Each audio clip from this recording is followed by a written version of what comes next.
فإن أصدق الحديث كتاب الله وخير الهدي هدي سيدنا محمد صلى الله عليه وسلم وشر الأمور محدثاتها وكل محدثة بدعة وكل بدعة ضلالة وكل ضلالة في النار وبالسند المتصل إلى الإمام المؤلف رحمه الله تعالى وأدام النفع به وبعلومه في الدارين آمين.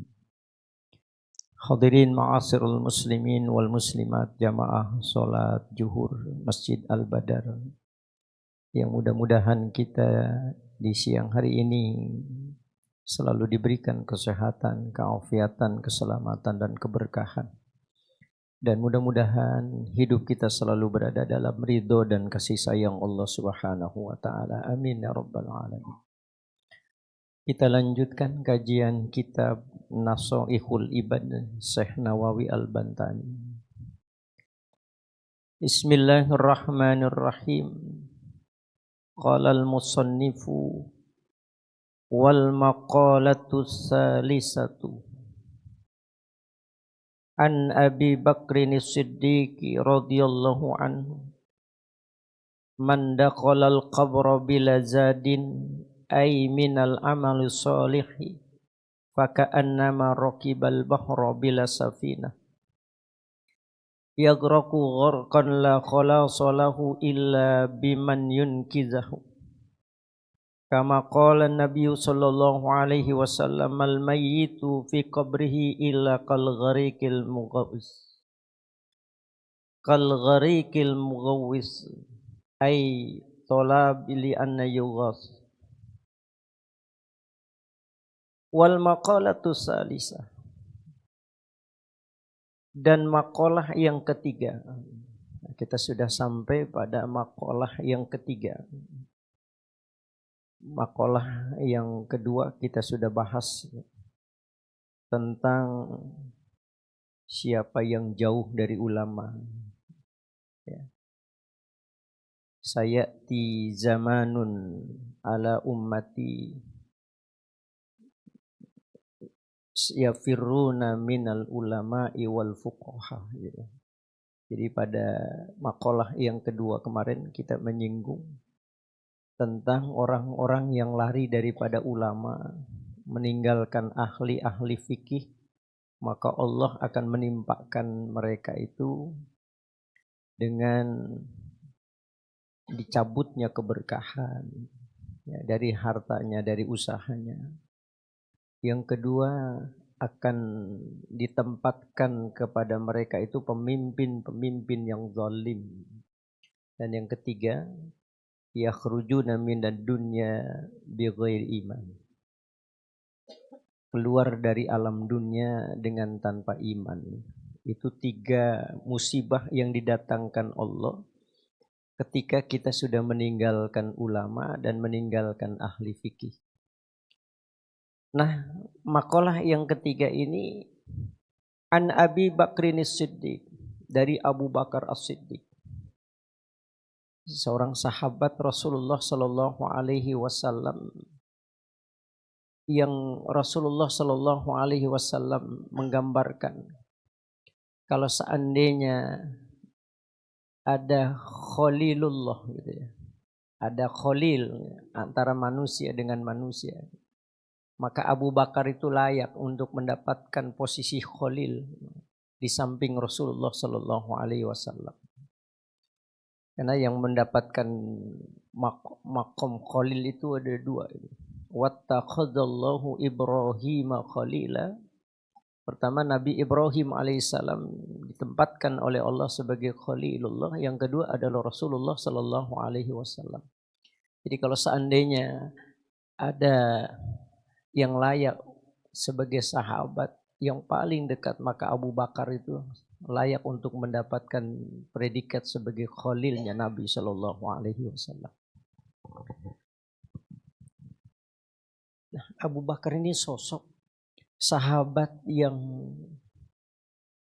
mampu menangkap sebuah fenomena yang terjadi dalam kehidupan. Beliau ini cerdas sekali menangkap sebuah isyarat. Itu Abu Bakar. Ya. Dan ini terbukti ketika wahyu terakhir itu, wahyu terakhir yang Allah turunkan kepada Rasulullah Sallallahu Alaihi Wasallam ketika Rasulullah sedang melaksanakan hajatul wada, haji perpisahan. Wahyu terakhir yang Allah turunkan kepada Rasulullah itu dalam surah Al-Maidah, surah kelima di dalam Quran ayat 3. Itu Allah berfirman, Al-yawma akmaltu lakum dinakum wa atmamtu alaikum ni'mati wa raditu lakumul Islam adina. Jadi kata Allah, pada hari ini aku sempurnakan untuk kalian agama kalian. Aku cukupkan nikmat-nikmatku untuk kalian. Wa raditu lakumul Islam adina, dan aku ridho Islam menjadi agama kalian. Itu wahyu terakhir. Kata para ulama sudah tidak ada lagi wahyu setelah itu. Nah, yang ketika Rasulullah menyampaikan wahyu ini kepada sahabat, itu sahabat luar biasa kegembiraannya. Karena dia menganggap bahwa ini proses legitimasi Allah terhadap agama Islam. Bagaimana Allah sudah menyempurnakan agama Islam, tinggal sahabat melaksanakan syariat yang termaktub di dalam ajaran agama. Bahkan Allah sudah sempurnakan nikmatnya, bahkan Allah ridho Islam menjadi agama Islam. Nah, ketika ini Rasulullah sampaikan, ini sahabat semua gembira, tumpah ruah kegembiraan mereka. Tapi Abu Bakar berbeda. Abu Bakar bukannya gembira, tapi malah sedih, menangis gitu. Sampai satu riwayat dia tutup rumahnya rapat-rapat, tapi tetap saja tangisannya masih terdengar. Sehingga menimbulkan pertanyaan sahabat-sahabat yang lain itu, kenapa Abu Bakar menangis gitu? Ketika mendengar ayat ini diturunkan oleh Allah, bukankah mestinya kita gembira? Bagaimana Allah sudah menyempurnakan Islam menjadi agama. Allah sudah cukupkan nikmat-nikmatnya buat kita kaum muslimin. Bahkan Allah ridho Islam menjadi agama kita. Kenapa Abu Bakar menangis? Nah, seorang sahabat memberanikan diri itu bertanya, kenapa Abu Bakar menangis itu? Jadi jawabannya, karena Abu Bakar menangkap sebuah pesan di dalam ayat ini.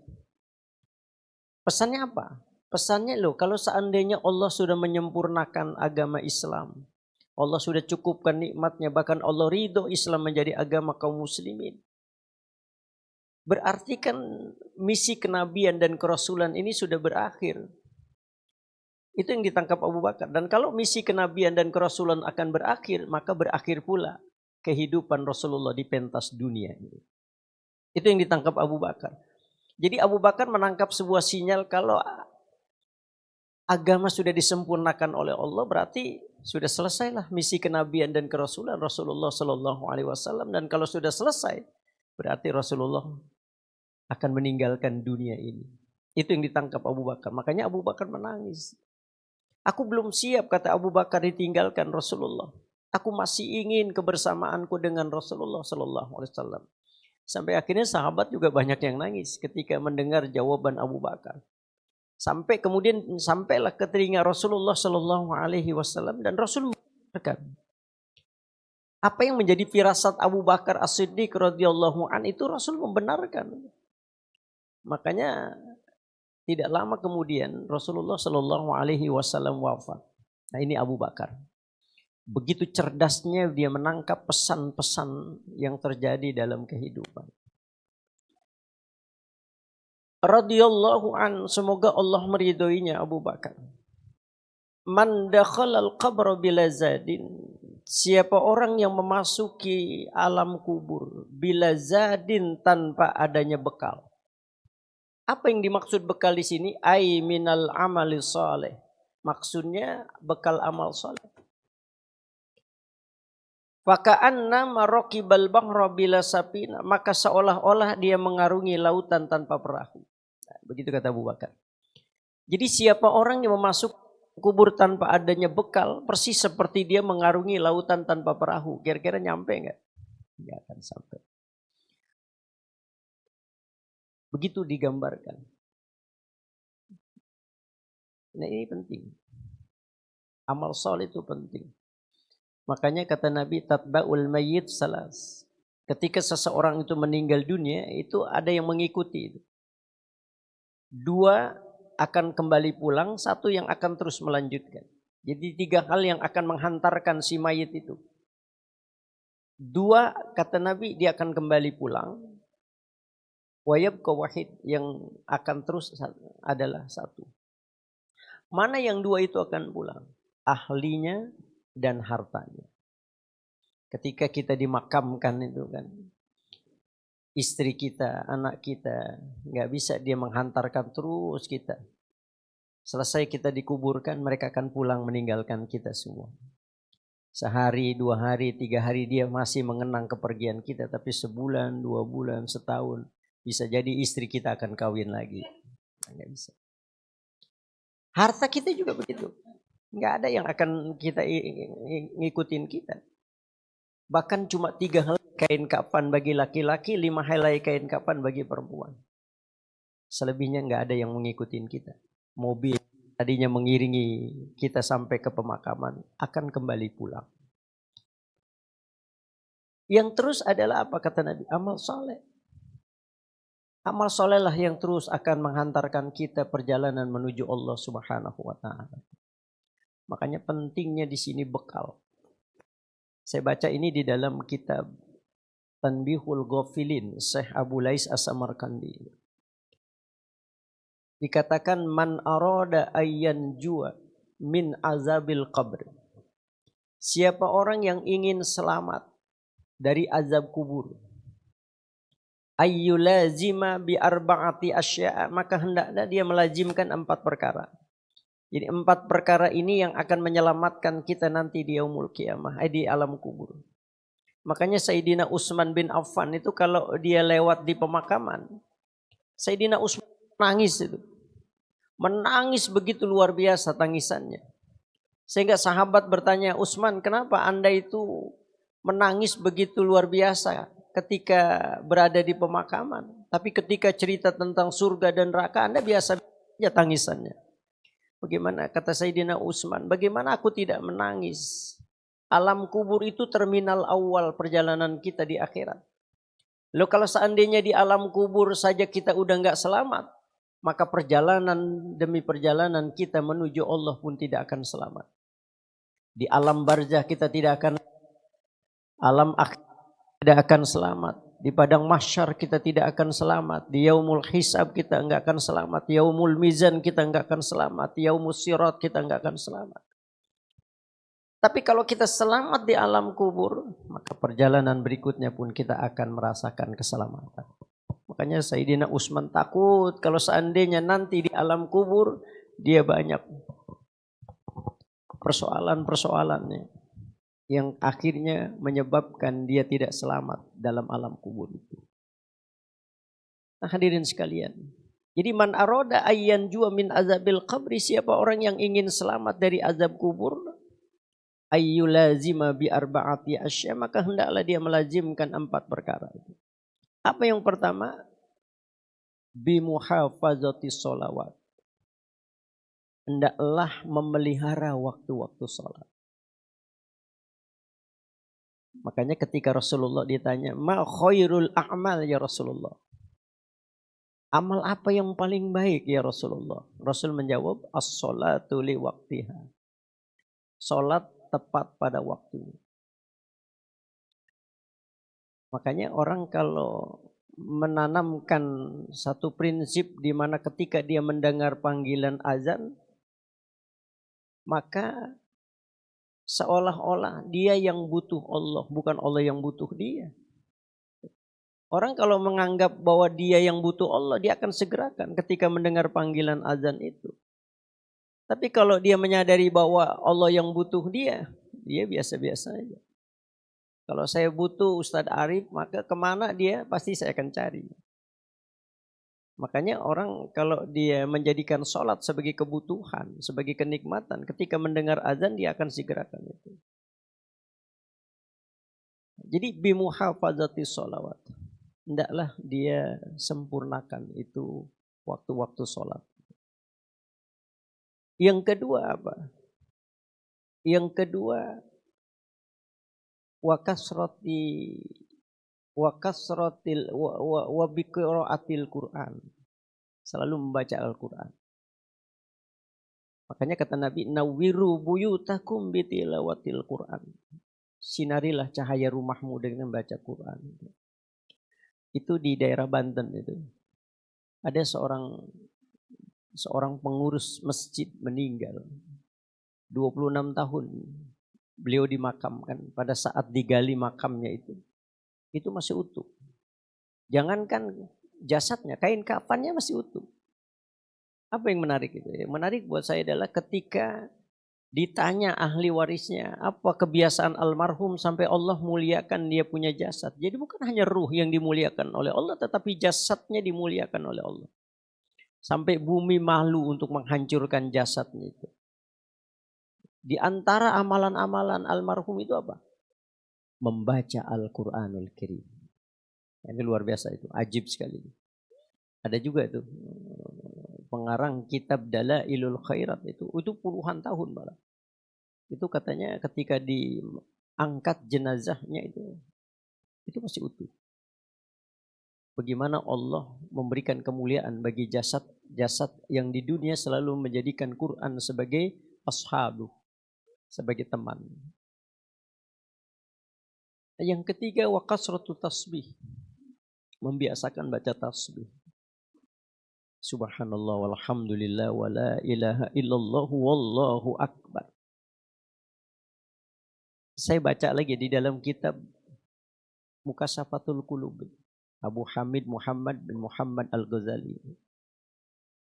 Jadi Imam Ghazali dalam kitab Mukashafatul Qulubnya itu menjelaskan tentang Nabi Daud alaihissalam yang diingatkan oleh Allah. Jadi Nabi Daud alaihissalam ketika dia membaca kitab Zabur, tiba-tiba ada datang seekor cacing merah dihadapkan di hadapan Nabi Daud alaihissalam. Bagi Nabi Daud sesuatu yang aneh. Kenapa Allah memperlihatkan seekor cacing merah itu di hadapanku? Ada apa maksudnya Allah itu?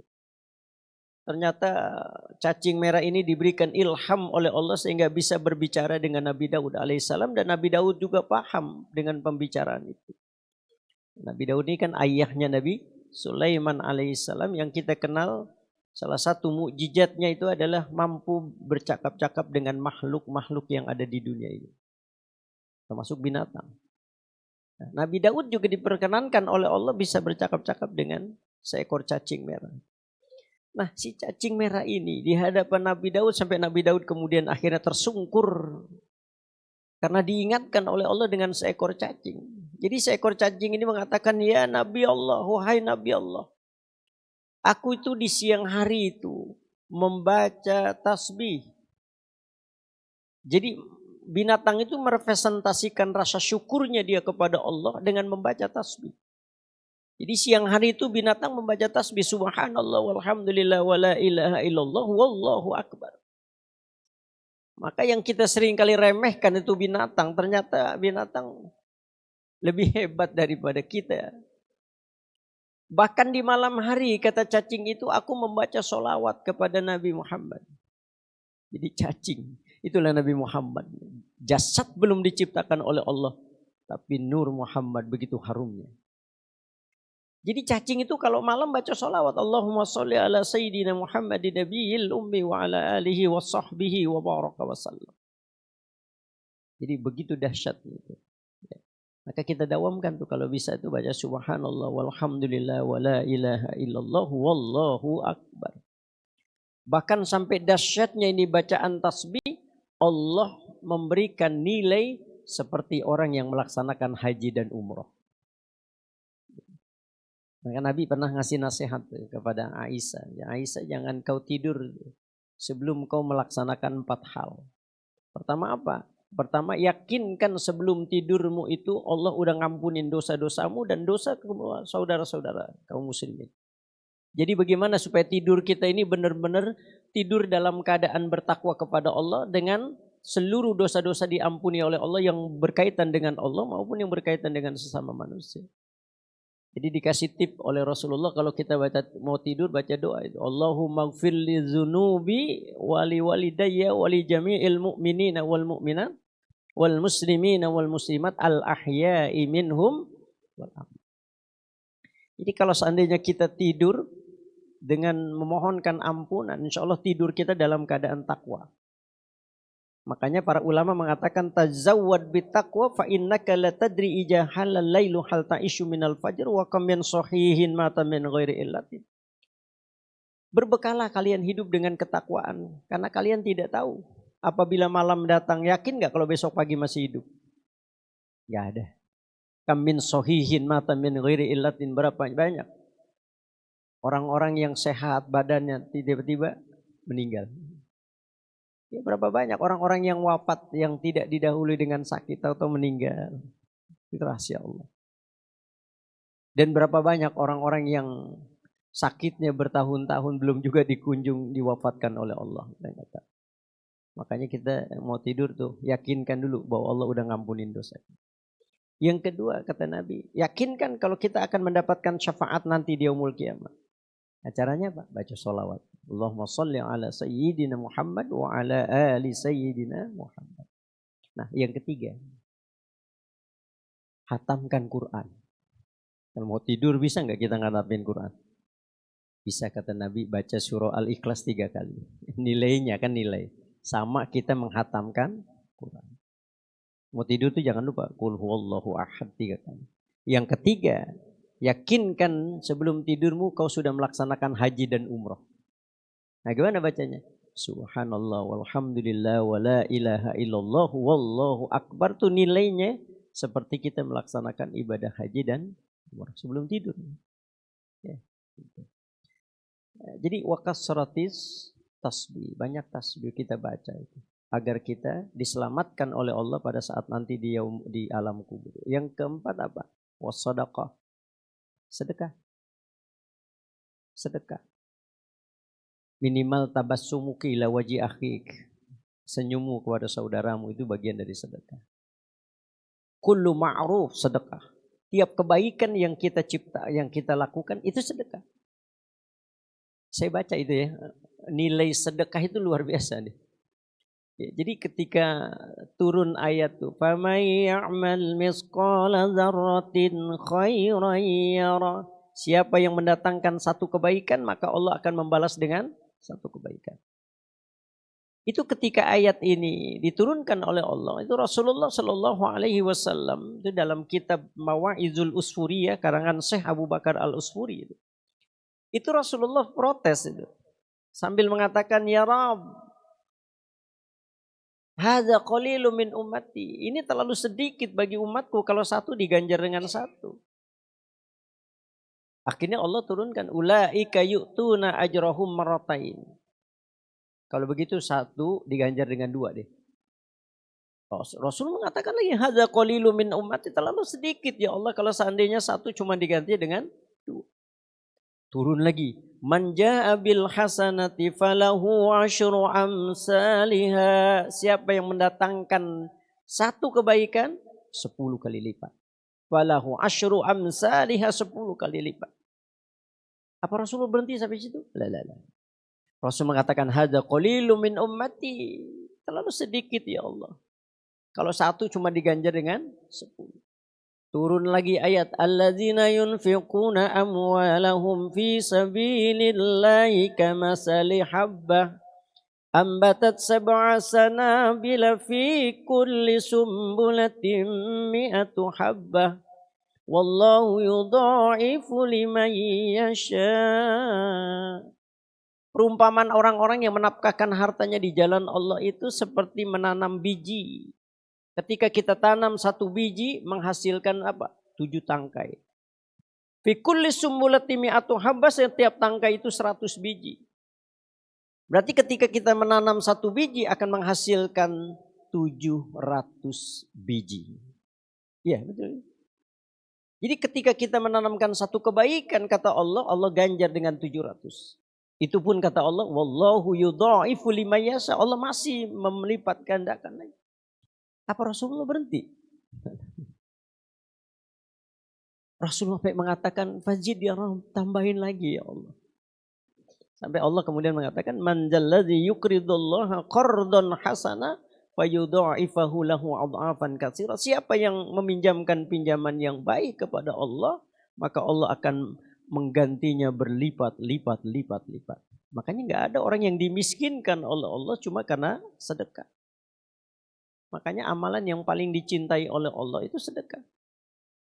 Ketika Nabi Musa alaihissalam mempertanyakan, ya Allah, amalan apa yang membuat engkau senang di antara amalan hambamu ya Allah? Ketika Nabi Musa menyebutkan sholat, menyebutkan puasa, menyebutkan zikir, Allah bilang tidak. Lalu apa ya Allah yang membuat kau senang di antara amalan hambamu? Kata Allah, sedekah.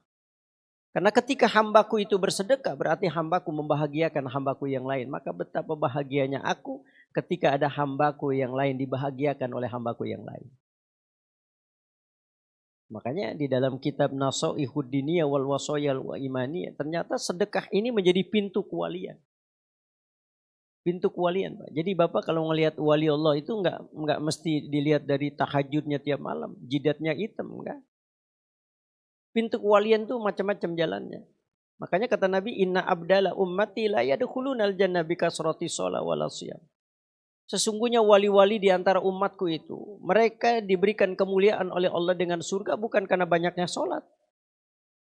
Wala bi kasrati siyam, bukan karena banyaknya dia puasa. Walaupun mungkin dia banyak juga ibadah puasa dan sholatnya. Tapi bukan itu orientasinya Allah menempatkan dia dalam kemuliaan. Apa yang menempatkan Allah dia dalam kemuliaan? Sakhawatin nufus. Ketika ada jiwa kedermawanan di dalam dirinya. Makanya kalau pengen jadi wali min aulia Allah banyak berbagi. Saya baca lagi dalam satu literatur tasawuf itu. Ada dulu ulama sufi terkenal namanya Fudail bin Iyad. Dulunya dia rampok. Dia perampok yang sangat terkenal di Khurasan. Saking terkenalnya itu kafilah itu nggak berani lewat tuh kalau dia mendengar ada Fudail bin Iyad. Saking ditakutinya. Sampai Fudail bin Iyad tuh jadi akhirnya mikir kok orang begitu takutnya dengan saya. Tapi ada sisi kebaikan Fudail. Apa? Setiap dia merampok, ada dia sisihkan hartanya buat orang-orang miskin. Begitu dermawannya Fudail bin Iyad. Sampai Allah nggak tega. Kok orang sebaik itu hidup bergelimang dengan kemaksiatan. Allah rubah gaya hidupnya 180 derajat. Sehingga akhirnya dia menjadi wali min aulia Allah. Apa asbabnya? Sedekah. Dulu Nabi pernah cerita itu dalam kitab Riyadus Shalihin. Karangan Syekh Abi Zakaria Yahya Muhyiddin bin Syaraf an-Nawawi. Bagaimana Rasulullah menjelaskan seorang pelacur. Seorang pelacur yang kemudian menjadi wali min aulia Allah. Asbabnya apa? Cuma karena ada seekor anjing yang kehausan. Lalu kemudian dengan penuh keikhlasan dia berikan minum anjing yang kehausan itu dari dia punya sepatu. Allah cinta, senang dengan hambanya yang peduli dengan hambanya yang lain. Maka kemudian Allah rubah gaya hidupnya menjadi wali min aulia Allah. Ya, kayak begini nih. Ini pasti ada wali min aulia Allah. Ada orang-orang yang hatinya gampang terenyuh, suka berbagi. Itu wali min aulia Allah. Cuman kan kita nggak tahu. La ya'riful wali illa wali. Yang tahu dia wali itu kan wali itu sendiri.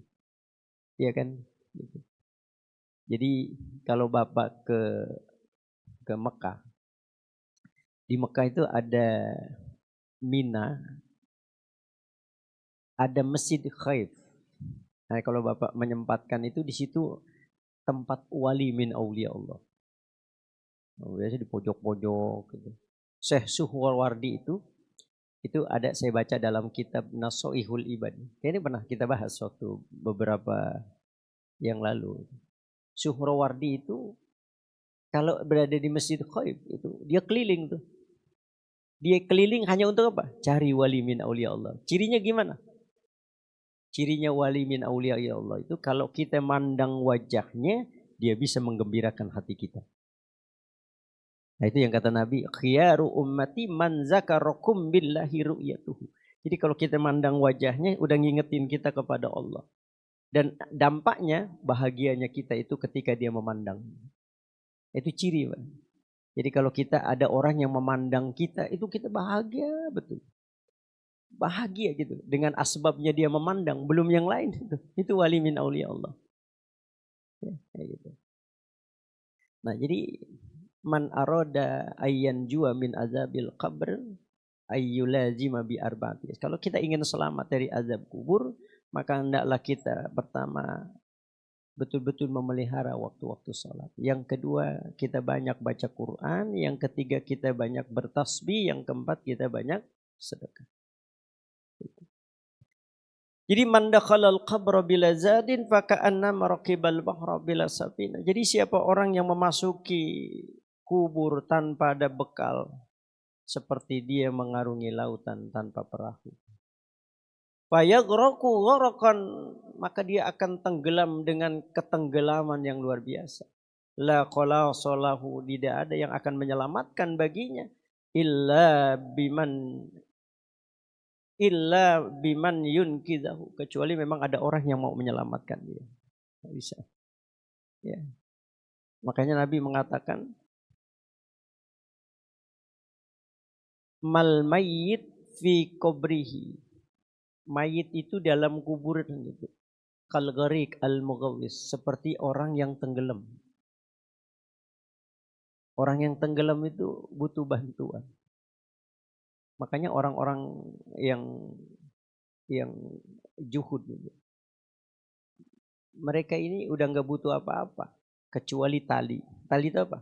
Agama yang akan menyelamatkan dia. Kira-kira orang yang tenggelam itu, ya, mau nggak nih mobil mewah? Mau deh.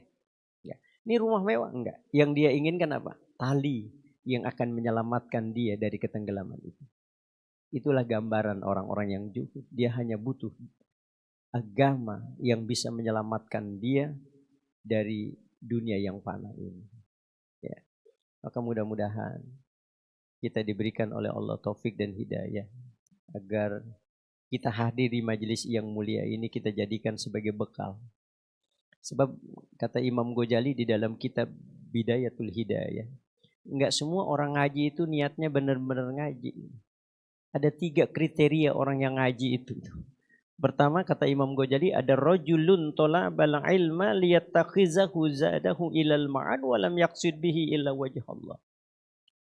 Jadi ada seorang laki-laki yang menuntut ilmu itu tujuannya apa? Liyattakhizahu zadahu ilal ma'ad, untuk bekal dia nanti hari di mana dia akan dimintai pertanggungjawaban di hadapan Allah.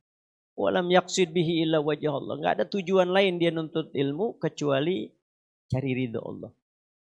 Nah ini, makanya kita jadikan benar-benar ini sebagai bekal kita. Yang kedua, ada rajulun talabal ilma, ada orang yang nuntut ilmu itu liyasta'inal ajilah, untuk dunia. Makanya ada orang yang ngaji nuntut ilmu supaya apa? Supaya dia nanti jadi orang pinter dan kalau dia berdebat dia menang.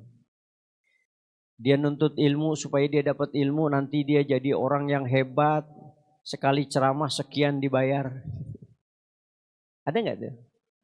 Niatnya itu yang kagak bagus, sehingga menghantarkan dia akhirnya menjual agama. Atau dia kepengen jadi kebanggaan orang. Orang kemudian dia memuji dia. Hati-hati ini.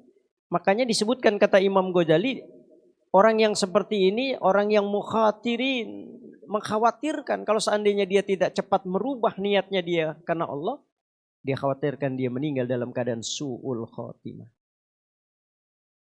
Makanya kalau kita ngaji, kenapa Rasulullah bilang apa? Habis selesai ngaji, jangan lupa baca kafaratul majlis. Subhanallahumma wa bihamdika asyhadu an la ilaha illa anta astaghfiruka wa atubu ilaik. 3 kali kata Nabi. 3 kali. Sebab kita ini ngaji begini berpotensi berdosa. Kadang-kadang dalam hati kita ngomong, nih Ustadz lama banget ceramahnya gitu. Ada juga yang, waduh nih orang ngaji tidur melulu. Kadang-kadang dirusak hati kita ini. Nah itu kata Nabi, kau baca itu doa kafaratul majlis. Kenapa? Karena cukup doa kafaratul majlis itu menjadi kifarat dari dosa-dosa kita selama di majlis. Jadi keluar kita udah gak ada lagi dosa. Dan yang kedua itu akan dicap oleh Allah. Kita pulang dari pengajian dengan asbab kita membaca doa kafaratul majlis, dicap oleh Allah sebagai orang yang soleh. Nah, itu. Makanya jangan lupa kalau kita ngaji itu ulangnya baca itu subhanakallahumma wa bihamdika asyhadu an la ilaha illa anta astaghfiruka wa atubu ilaik. Jadi ada orang yang berpotensi ngaji itu berbuat dosa. Nah, kadang-kadang gitu ada. Kan enggak semua orang ngaji itu, kalau saya suka ngisi pengajian subuh-subuh itu. Ada orang yang ngaji kadang-kadang tidur doang. Nah, masih bagus. Kan kita nggak dituntut untuk dapat ilmu kan. Kewajibannya kita cuma hadir doang kan. Makanya kalau ada orang yang ngaji tidur biarin aja. Ya apalagi kalau ngaji subuh di masjid yang ada menunya nasi uduk. Biarin aja, ntar juga kalau ada piring beradu dia bangun. Nah yang ketiga nih hati-hati. Ada rojulun tolabal ilma istahwada alaihi syaitan. Dipengaruhi udah sama iblis. Bahaya ini. Sehingga orientasinya lagi bukan untuk mencari ridho Allah. Tapi untuk macam-macam udah niatnya itu. Karena dia udah dikuasai oleh iblis laknatullah. Hati-hati. Ya makanya kita selalu berdoa agar kita betul-betul ngaji ini mengharapkan ridho Allah Subhanahu wa taala. Ya, mudah-mudahan Allah selalu berikan taufik dan hidayah kepada kita semua agar kita selalu diberikan oleh Allah kekuatan untuk agar kita istiqomah dalam penghambaan diri kita di hadapan Allah Subhanahu wa taala. Ya, saya kira itu barangkali yang bisa sampaikan. Mudah-mudahan kehadiran kita di tempat yang mulia ini menjadi wasilah Allah berikan kemuliaan-kemuliaan buat kita semua. Terima kasih, mohon maaf lahir batin. Wallahul muwaffiq ila aqwamit thoriq. Wassalamualaikum warahmatullahi wabarakatuh.